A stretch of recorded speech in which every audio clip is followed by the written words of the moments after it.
কৃষ্ণ, আমি সব ভুলে গিয়ে সুখে সংসার করছি।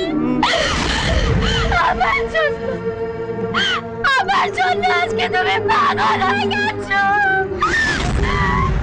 ভগবান, ভগবান, দোষ করেছিলাম আমরা।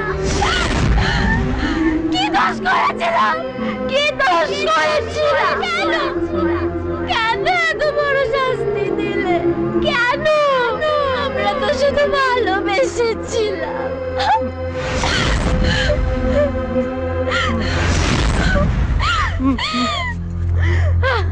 আমি আর কারোর কথা শুনবো না।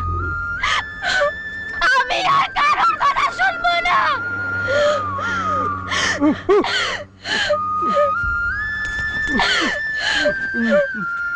আমি শুধু তোমার কৃষ্ণ, আমি শুধু তোমার।